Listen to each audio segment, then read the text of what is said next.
Hi there, everyone. Welcome to the Daily Gardener. I'm your host, Jennifer Ebling. It's September 26th. Right now is the perfect time to bring some nature indoors. Why buy something manufactured to look like nature when some of the most impactful pieces can be found right in your garden? I love to bring in some of the birds' nests for my garden.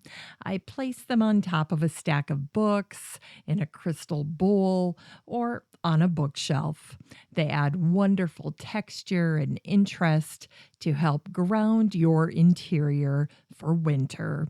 Adding leaves and berries to ledges and to your arrangements accomplishes the same thing.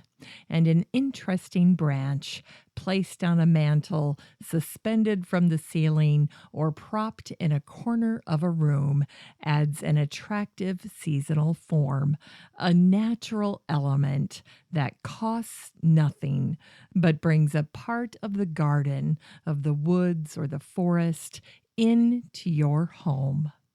Here's today's brevities. Today is the birthday of the father of plant anatomy, Nehemiah Grew, who was born on this day in 1641.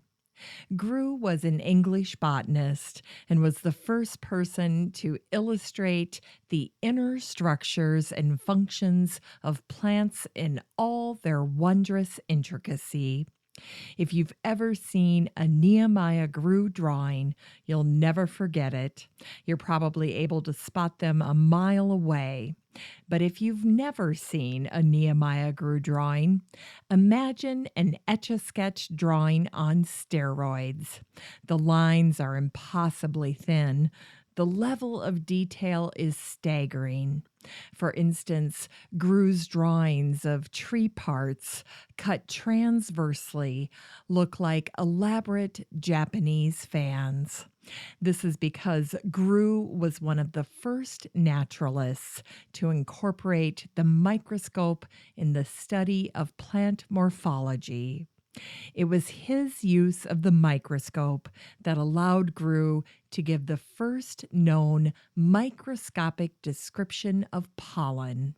Along those same lines, Grew was also the first person to analyze the ridges, furrows, grooves, and pores on hands and feet. He published his incredibly accurate drawings of finger ridge patterns in 1684. Palm readers owe Grew a debt of gratitude. I'm just kidding. Or am I? And today is the birthday of John Chapman, who was born on this day in 1774.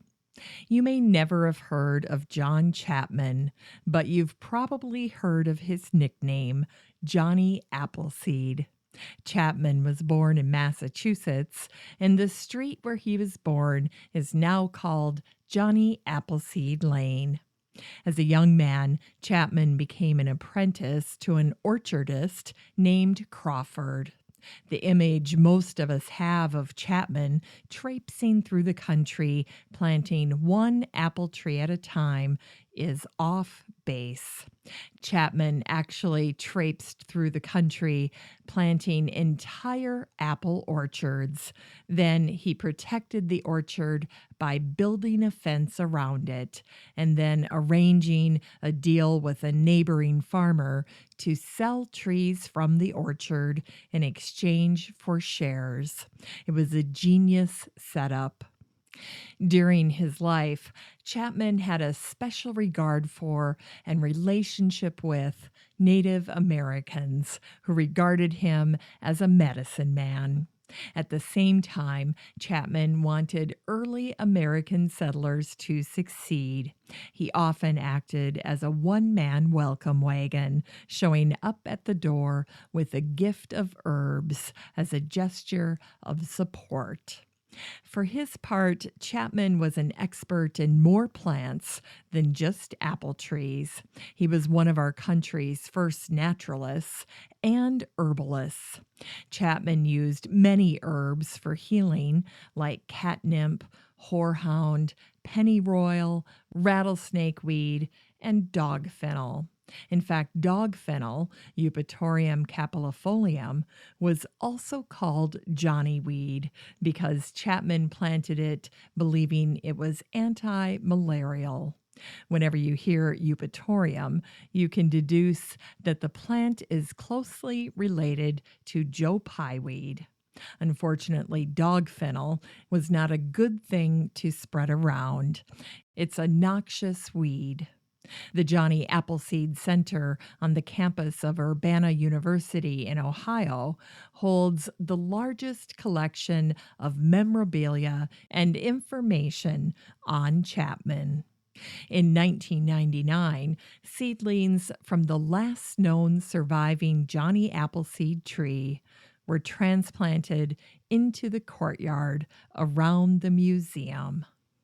Today's the birthday of the botanist Oakes Ames, who was born on this day in 1874.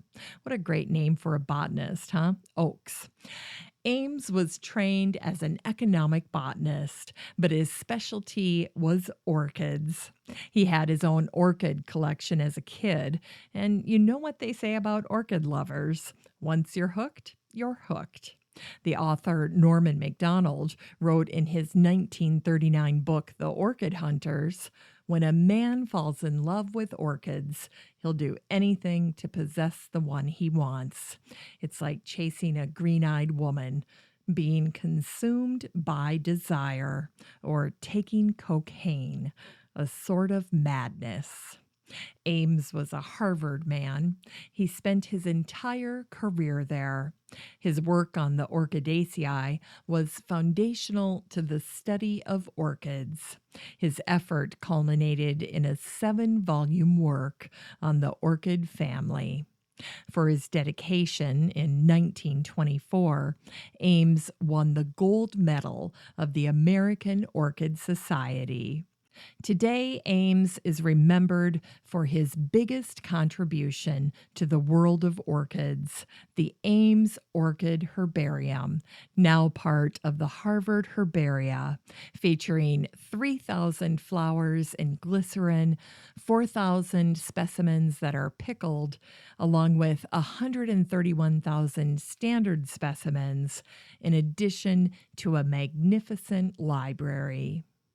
In Unearthed Words, here are some thoughts about the end of September by the nature writer Robert Finch.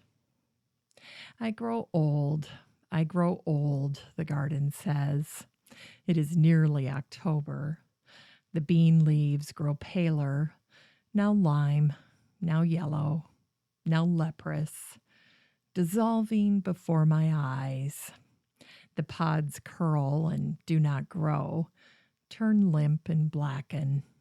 The potato vines wither, and the tubers huddle underground in their rough, weatherproof jackets, waiting to be dug. The last tomatoes ripen and split on the vine. It takes days for them to turn fully now, and a few of the green ones are beginning to fall off.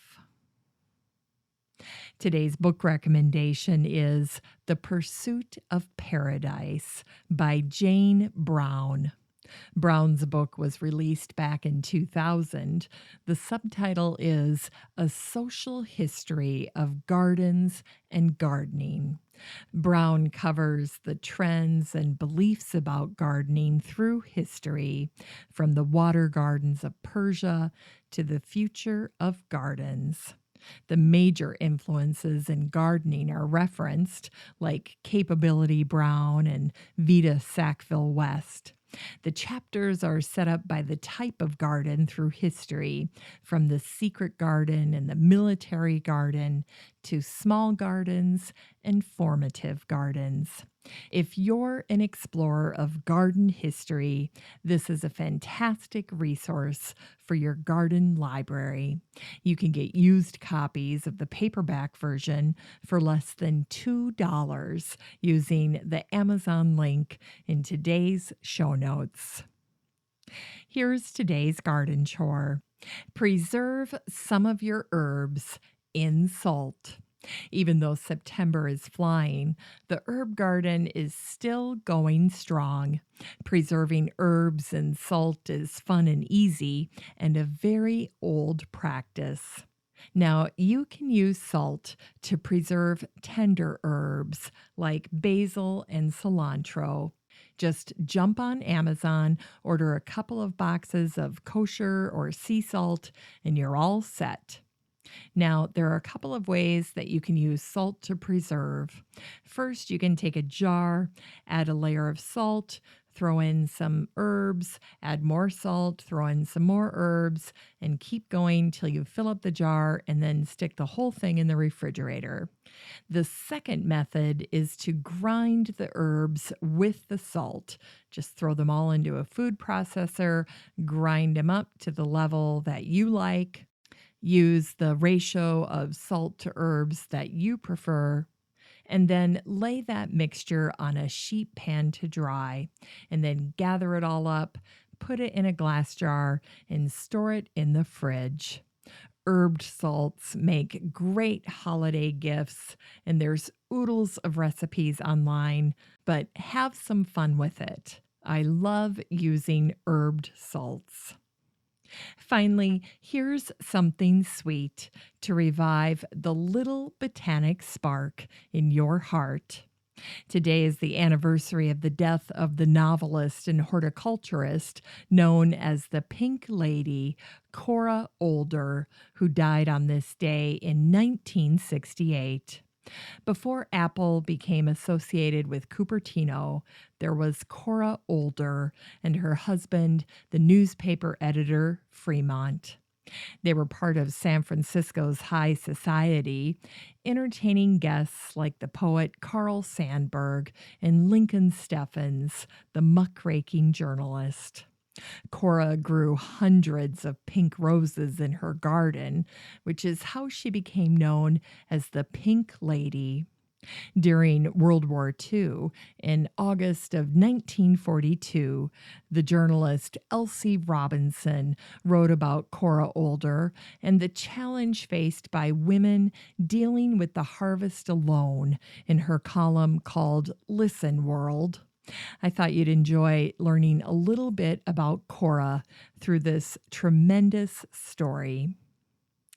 Keeping the home fires burning is a cinch compared with keeping the home crops plucked these days, as those of us who have ranches and farms can testify. Where, oh, where are the hordes of jobless lads who used to come ambling around when the peach was on the bough and the berry on the thorn? I can tell you exactly where they are. Uncle Sam has gobbled them up to the last calloused palm and freckle. So what do we do for hired hands? Mrs. Fremont Older knows the answer. Cora Older, widow of America's great and beloved newspaper publisher and plenty of a writer herself, is lean and possesses enough spunk to run a dozen unions. Take this summer, for instance. Maybe you've been getting your suntan at the nearest beach. Not so Cora. During sizzling July and August weeks, she has been climbing the hundreds of apricot and prune trees which spread across her big ranch at Cupertino, picking the fruit herself with the occasional and temperamental aid of a 64-year-old handyman. And if you don't think picking cuts on a July afternoon is some job, you've got a lot to learn, stranger. To Cora, however, there was no alternative. There was the fruit, such a harvest as the West has not seen in many a year, golden floods of apricots, purple piles of prunes, but nary a man to pick them or deliver them to the dryer. So what? So if a man could climb a tree, she could and did. Let the typewriter rest for a while. Let the roses go ungathered. Cora Older was going to tackle her victory harvest. It's an epic that battle with heat and weariness, human cussedness, and old Mother Nature. I hope she puts it into a book. Thanks for listening to The Daily Gardener, and remember, for a happy, healthy life, garden every day. The Daily Gardener is produced weekdays in lovely Maple Grove, Minnesota. You can find complete show notes over at thedailygardener.org, and be sure to share the show with your garden friends. You can find The Daily Gardener on all your favorite social media, Instagram, Twitter, and Pinterest, and of course, Facebook. While you're over at Facebook, don't forget to join the Daily Gardener community. Just search for these 3 words, Daily Gardener Community. The group will pop right up, and then request to join. Finally, I want to thank my team at Podfly Productions, where my fabulous editor is Eric Begay. Have a great day in the garden, and we'll see you tomorrow.